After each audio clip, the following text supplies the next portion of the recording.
Hello, and welcome to this week's episode of Mastering Dungeons, your favorite tabletop role-playing game podcast with all the news and all the game design talk and all the questions and all the Shawn Merwin. And really, what we're here for is all the Teos Abadia. Hey, Teos, No, how goes it? it's going great here. I hiked 11 miles yesterday, or 10.9 if you want to be technical, and that was good. That was good. I feel it a bit in the feet, but it was wonderful through Portland's gorgeous forest park that kind of runs through the city. It was Mhm. absolutely awesome to do with a friend and with my wife, and it was great. And then I came home and wrote and got a big thing out of the way design wise. It was really good. Made progress on a second, so. Great weekend. How are you doing? How was It, your weekend? I similarly, we've been walking a lot because it's summer here in Mm, Western New York, sure. apparently.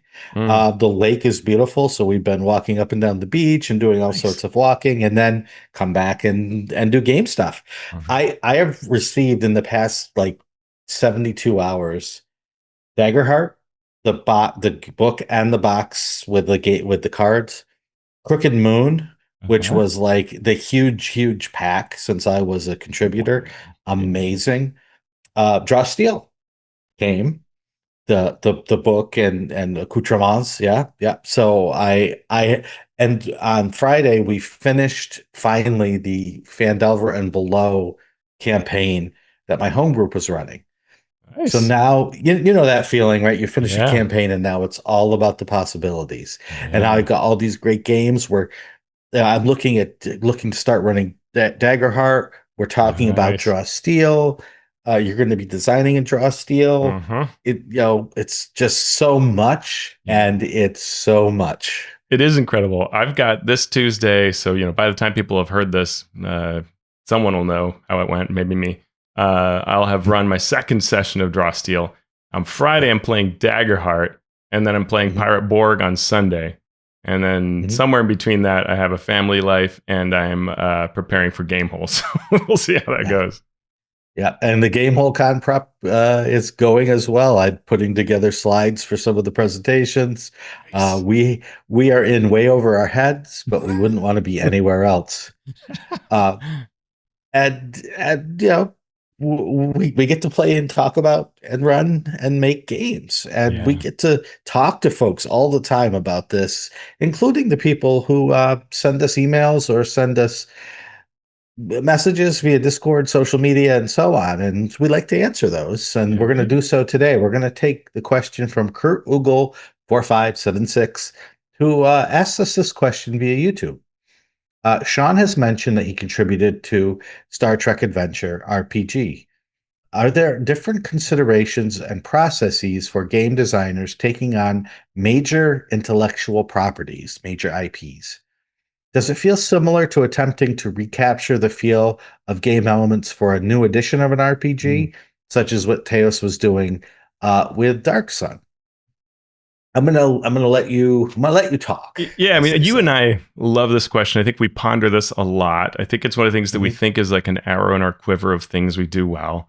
mhm, And we've talked about this kind of topic during seminars at conventions a few times, mhm, um, because I think it's like an art, but also a methodology. It's a process mhm, by which you as a creator can represent someone else's intellectual property. mhm. And depending on the type of intellectual property, there are different demands on you, the creator, for how to do that and how to do it well. And I think I really try hard to figure out what is both what the audience wants to experience this thing that they Mhm. probably love or could love, and what Yep. is the holder of the intellectual property want, right? So with Dark Sun 4th edition, I was pulling just as often from older editions of the setting as from the 4th edition material that I was provided to work with. Mhm, Because what I was trying to serve was the setting, right? And the mhm, fan experience that one can have with the setting that can express itself in a lot of different ways. If three fans talk about what they like about the setting, they'll mention different things. But what is it how do you provide all of that and show that coherently so that it's tangible, right?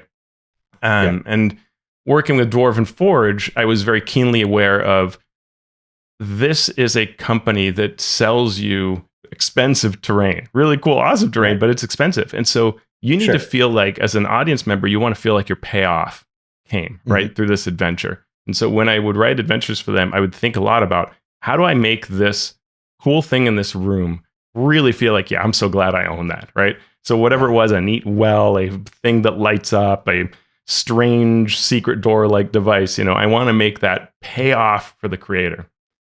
With MCDM, for one adventure, really, I listened to a lot of Matt Colville, and I tried to adopt his way of writing, because his early, especially the first two books, really, if you read them, you hear Matt in your head.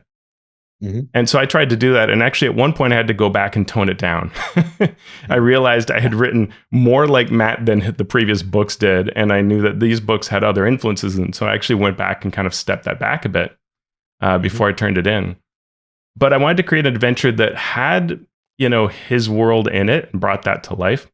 Same thing with Acq Inc, right? The type of humor that those Penny Arcade amazing people bring to the table and their guests. The questionable morals, the less than honorable deeds, like how to let you have fun in that sandbox and honor things that places, events, types of experiences that players who've seen a few of those live shows remember, right? So yeah, that's to me a lot what this is about. Like, yes, it is really different than just trying to do an edition change. The more but it varies by that IP, right? Each IP is slightly different as to how you best use it and honor it. Yeah. So I'd written something to answer this, but I'm going to switch it up a little bit to piggyback on what Teos is saying. When you sit down to do a project, there are certain things that you have to think about. One is the process. One are the goals. One is the audience. One is who's the stakeholder, right? Who is the one that's going to be answering all of the questions? When you add this IP element to it, that influences all of those steps in the process. So suddenly the process you use might need to change, because rather than going from lead to design to development to editing to final publication, there is that step in the process where you might have to present something to the IP holder. And the IP holder may want input in every step of that process. They may only want input once the thing is done, which is great and also horrifying. They may want only to be involved in the beginning with the ideation. They may only want to be on the end if they only care where you're selling or what the product looks like, as opposed to what the words say, right? So all of these things come into play. I have been involved in talks about IP with various companies. I have had people say, you or your group would be great with this IP, but you don't want it because the IP holder is going to want to be in on every single decision that's made. And they're also very busy making movies, writing books, making television shows. So you would never finish. Yeah. And, that's good to know. It may be a little depressing because, it would be so cool if we could blank. But we know that it's not going to happen. So it is in some ways wonderful, in some ways challenging. And then you might come across an IP where the IP holder, the only thing they care about is getting the royalty check. They don't care what you do. They don't care what it looks like, because that's this RPG thing. Their main thing is, right, whatever.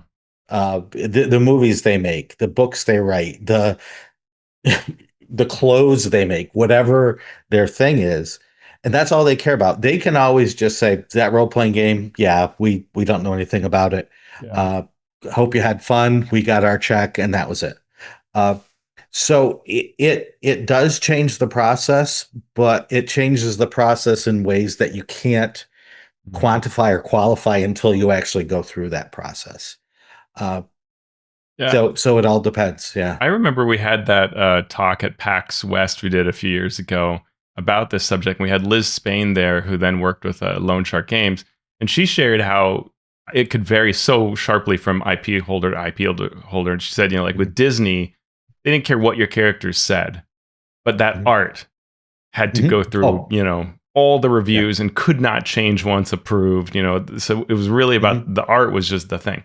You talk to another company, and for them, what your art looks like couldn't matter to them at all. But what words the characters speak is Yeah. sacrosanct and must be go through all the approvals, right? So it really Right. varies. I'm curious with you with Star Trek, like Mhm. how did you, because and I think anything that has video presence, we're talking about hours you could potentially watch and Right. brush up on. It's very different. Forgotten Realms, it's one thing to say there are a number of books I can look in, but when there Yeah. is a lifetime of media one could access, that's pretty hard.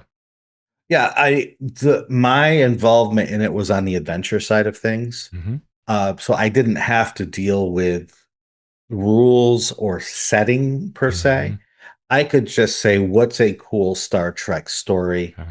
How can we take this game and model that type of story in an adventure form? Yeah. But I've NDA stuff. I know that uh, Modiphius had a good relationship Mm. with the people at uh, it just went out of my head. Let's see. Paramount Paramount. Yeah. uh, that handled that sort of relationship, so that's good. Uh, I've also I've been in situations where there was a conflict within the IP holder's domain. So there was the creator, there was the business people, and Mm. so we were taking stuff that we thought we had use of, and then there was a lawsuit between the IP company and the IP creator, right? So, right, when you make this, now you're in the land of business, Yeah. and that's, you want to talk about Yeah. Ravenloft being Horrible horrified. campaign setting, land of business. Yes, yes, it is a horrible, as we explored with Acquisitions Incorporated. But I think Acquisitions Incorporated, since we did that together, is a great example of working with an IP holder that is active, that is engaged in the process, that wants the best, and is communicative with you Yeah. uh, to get things done. But I've been through a lot with different IPs, either Wizards of the Coast worlds or other IPs, or just talking with Mm. IP holders. And yeah, it's a fraught process, It really is. and you never know what curveballs are going to be thrown. Yeah, but the beautiful part is when you talk to somebody that's part of it Mhm. and they say to you, Mhm. thank you for the amazing job you did, right? The Penny Arcade people have been really complimentary, right? We see them at conventions and they thank us, right? Which is awesome. And Right. that's a really good feeling that you took something that is so important to them, especially something like this. Mhm. It's not a cold corporation, it's the Penny Arcade guys, right? Yeah. And that they go, hey, how are you doing? It's great to see you. Thanks for doing this. And that makes you feel good, right? That you did something to honor what's so important to them and to so many fans as well. It's awesome. Mhm. One other thing to add here is that there are a lot of people who do not understand role playing games, and that includes IP holders. Mhm. So, they may have a process for licensing an IP Yeah. to apparel companies, to video game studios, to various things. And then you come to talk to them about role playing games, tabletop role playing games, and they just assume you're talking about video games, or they assume you're talking about board games, or they assume you're talking about fruit snacks, right? They have no gauge of what it takes to make one, what the audience of one wants. Mhm. And so sometimes it's a process of teaching the corporate lawyers or the business folks who handle this IP management to say, this is what a tabletop role playing game can do for your fan base. Let Mhm. us tell you about that. Now that you have this understanding, is this something we can work with? Yeah. Wow, that's really cool. Yeah, Yeah. great question. Thank you so much for that, Kurt. And we have so much news to get to. We are going to dive right in because D&D has announced that Wizards of the Coast is opening a new game studio in Montreal. It's not just a game studio, it's a game development hub. It will operate as Wizards of the Coast Studios Incorporated, focusing on developing new content for the D&D franchise and supporting Wizards' growing digital games portfolio. Uh, Industry veteran Dan Ayoub has been selected to spearhead this new studio. So the person who was hired to become the head of D&D is also heading this digital D&D Well, and thing. his title a couple months ago was head of Dungeons and Dragons franchise, and now apparently Yeah. in this announcement it's described as global play lead for D&D and head of Wizards of the Coast Studios. So they've already changed what he does, I guess, or he's decided to change it. It's unclear what that means, how that shapes his responsibilities. And he was very hands-on in writing a post on D&D Beyond about D&D itself, and so there's a little bit of a question there as to what this means for his time that he can devote looking to the D&D side, and whether he's just focused on video games. There's been some talk that I forget, is it John Haidt who's above him? He's the president. Yeah. So he has been really emphasizing video games. So maybe this is like, let the D&D team do their thing. Sometimes that's been the best for D&D, and there's this focus on really just the video game side. We'll see. And it's a big deal. I mean, some of this is PR stuff that happens with, the city of Montreal, but it's expected to open next year and have up to 200 employees. But Shawn, we've got some cautionary tales to this, right? We can look into our past and say it's not always roses with video games. And we don't have to look too far into the past, right? How many studios or games have been canceled or closed over the years? Since 2001 or since 2021, Hasbro has bought companies or invested in companies. In 2022, Chris Cox said that there were at least 6 D&D video games in development. Archetype Entertainment, Invoke Studio, Skeleton Key, Atomic Arcade, all of these were mentioned as studios back then.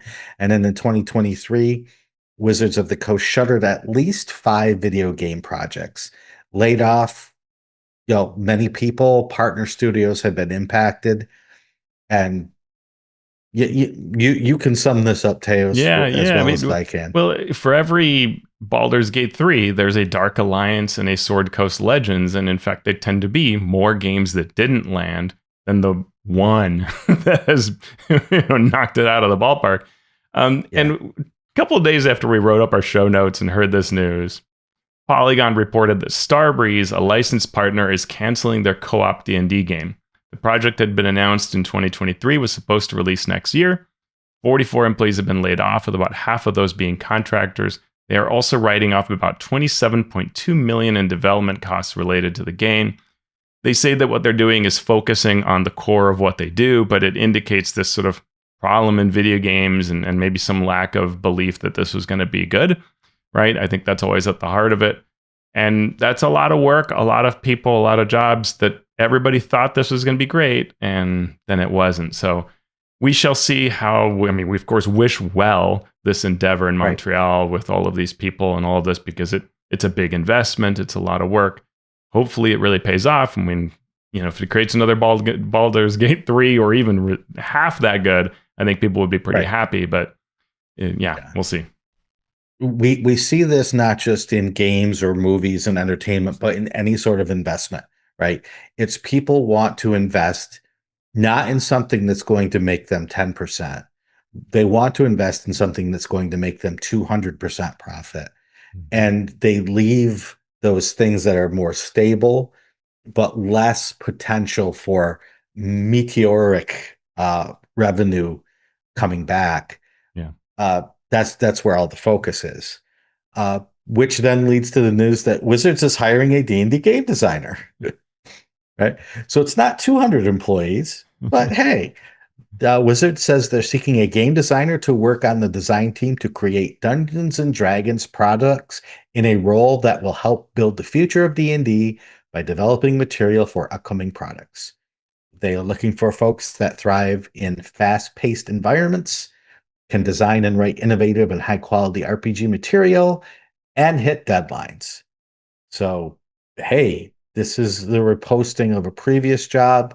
It's the same salary that was listed before. So maybe the internal shifting, maybe the changes. I know that one of the designers went back to Paizo. Um, Right. that was on the Wizards of the Coast team. So maybe this is a replacement for them. So it's we It's like to safe. report these jobs. Yeah, and it's safe to say that, or let's say safe to guess that Mhm. when you lose Chris Perkins and Jeremy Crawford, you are losing multipliers of normal human beings in terms True. of their capacity to output, right? There are all kinds of legends about how, Chris Perkins goes off on his weekend or, vacation and just produces some enormous thing, right? So something, that you've lost a lot there, and then you've just lost another team member. The team has got to be needing help, and so, but that's tough because you need people who you can insert right into it and get Mhm. going, right? And ideally, people who both have a creative mind open to new things and that Right. experience that they can drop on. So if you say something like, "Hey, we want to consider doing Dark Sun, or we want to consider doing this other world," that they can speak to that, and that's tough and increasingly tougher, right? Yeah. And the salary is, it's roughly six figures. Hmm. Uh, the very, very low end of six figures, which sounds great if you're sitting in the Midwest, if you're Right. sitting in where I live in the rural area.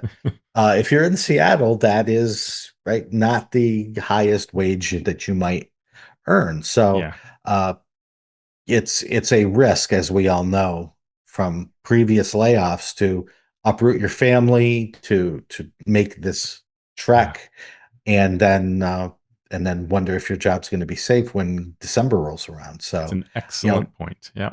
yep. Good luck to anyone who is interested in applying. Good luck to Wizards in finding more great game designers. And good luck with the new revised Scion, which has now come out for the Unearthed Arcana. If it's October, it must be Scion month, uh, because we've seen several releases of the Scion since the release of the 2014 rules, and this is just the latest update. Uh, I did not do a deep dive into what Yeah. was there. I read over some of the changes, Teo, so I'm going to Yeah. let you Sure. I take mean, this. the main change is that all words are now capitalized. I'm just kidding. Excellent. We're all So set then. yeah, they've done a number of changes, both minor tweaks and major tweaks. Probably the biggest thing is there was something known as psionic modes that you had active. Those have been removed.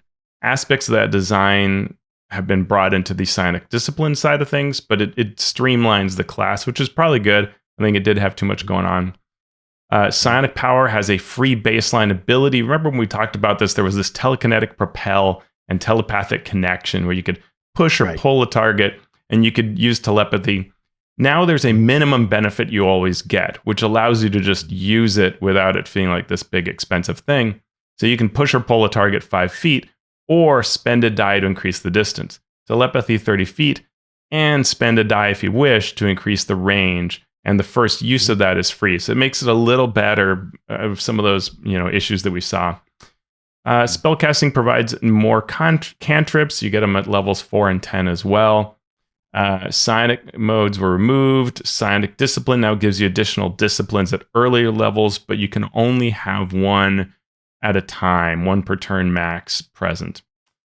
Psionic Restoration is redesigned to quickly regain expended psionic energy dice. So at level 5, you can meditate for a minute and you regain all your dice, but you can only do that once per long rest. Psionic Reserves then allows you to, at level 18, when you roll initiative, regain dice up to 4 if you have fewer than 4. So there's a little more of this idea of keeping your powers fueled. Enkindled Life Force is the level 20 feature, and this is now more flexible in the amount of hit point dice that can be expended, where you burn your actual hit dice and use and these become energy dice, sonic energy dice. instead of and you don't actually spend sonic energy dice. So it's kind of a way of give your life energy to power your sonic powers. So I think these are all good.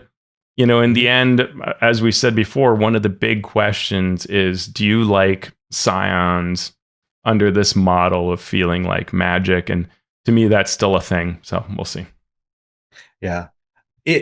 I'm not surprised because I think in the 2024 version of the rules, we got a lot more of this. Yeah. We don't want you running out of your your focus dice, your sneak attack dice.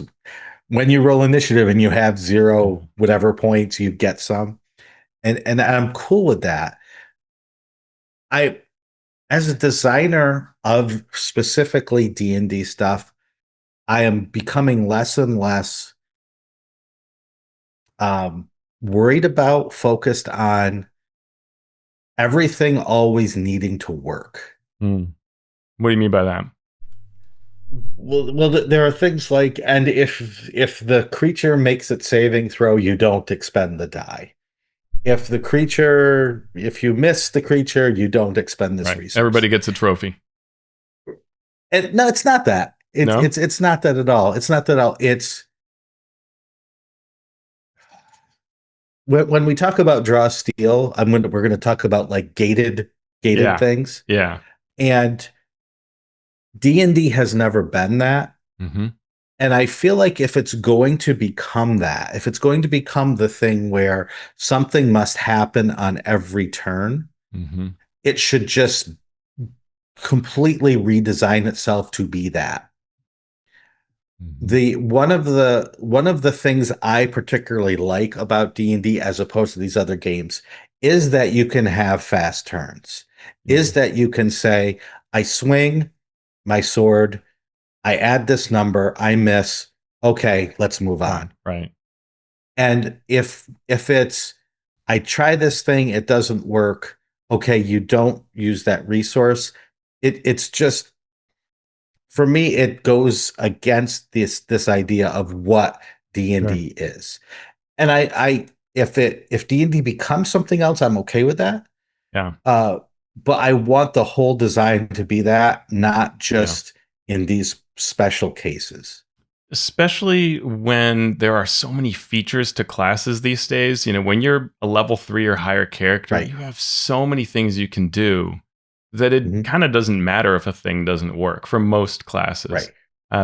So you might enjoy my video this week will be comparing the complexity of D&D, Draw Steel, and Daggerheart, and which one is more complex. Because it's a really sort of funny, quirky thing to look at these things and realize D&D actually has a surprising amount of complexity. And, you know, is it more complex? Well, you have to watch the video to find out. But, you know, this is that kind of thing where maybe it's okay for things to fade. I think what I would say about this issue is, for me, the thing is, I want to understand the use case of my power. What I don't like is a power that is the equivalent of when you have a potion in your backpack of, you know, gives you a bonus to hiding, right?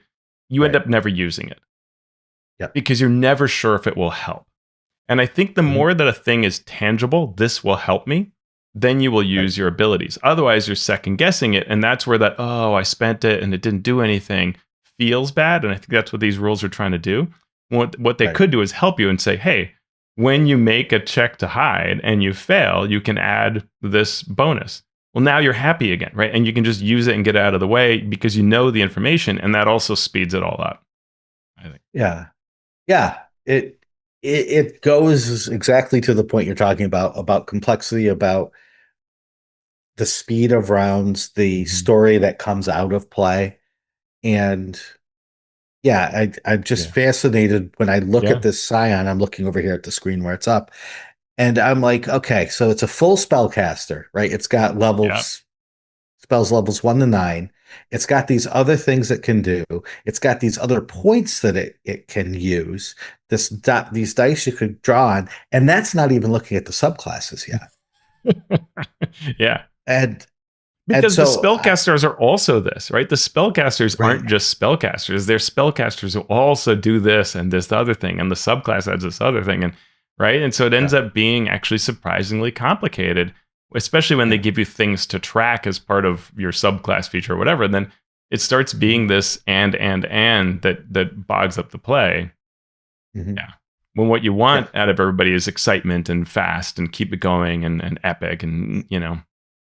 Right. Yeah. And yeah, well, when we talk about draw steel Cool. later, we'll get more into this, but great discussion there.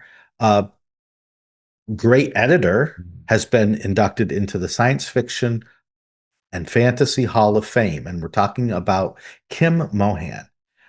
Kim was recognized for his editorial work on Dungeons and Dragons and his long career in not just the TTRPG industry, but for things like Amazing Stories magazine and so much more.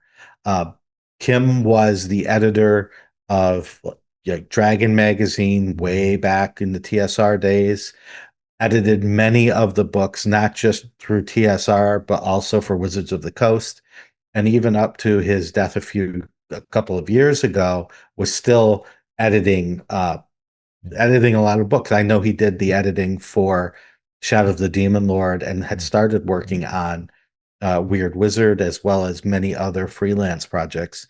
So I can't think of anyone more deserving to be the first full-time game creator ever inducted into the Science Fiction and Fantasy Hall of Fame.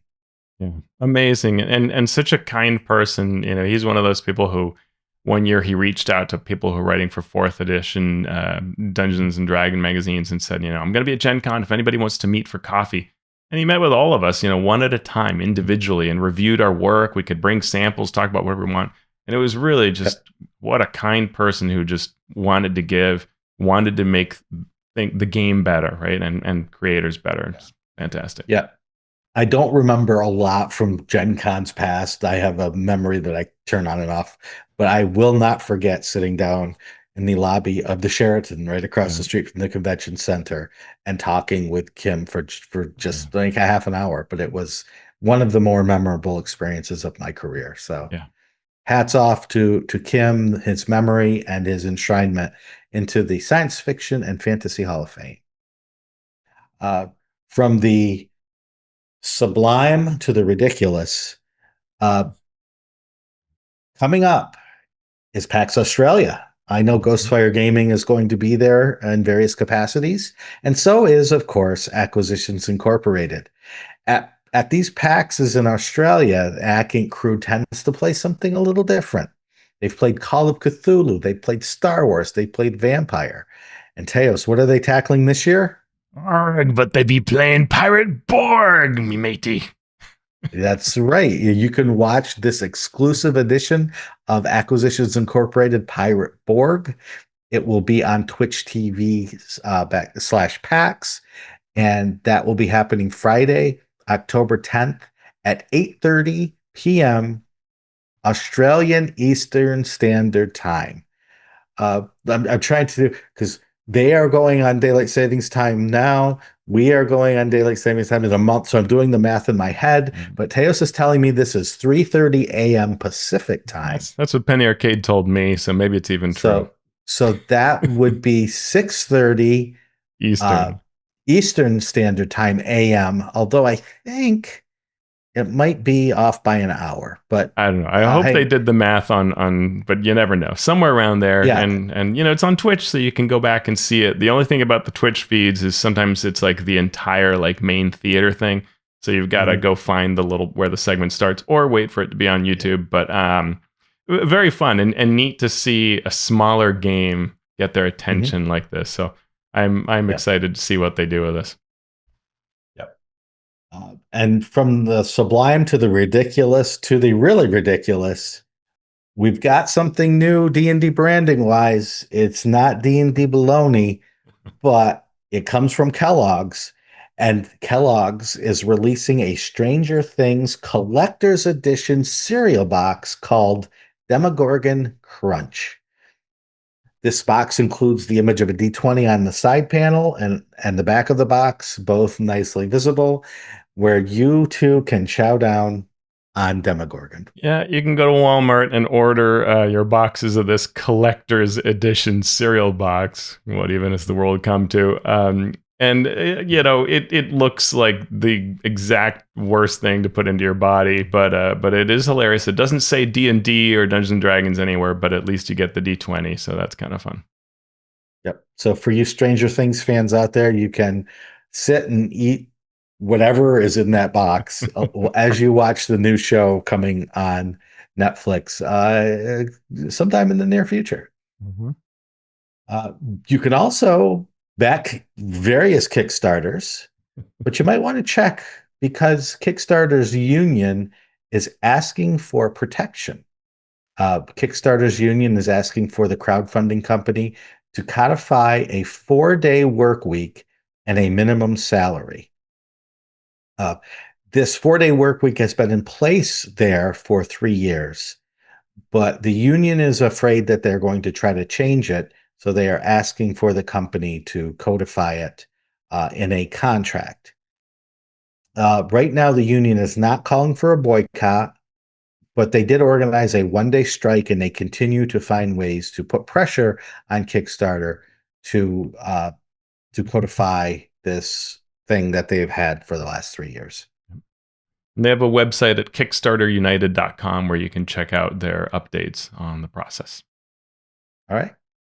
How much stuff is there in D&D, Teos? Well, we started to look at this a couple of weeks ago, and now the blog series continues with Echo Hawk calculating how many products were produced by the company and third parties for each of the main campaign settings in D&D. You want to lead us through this?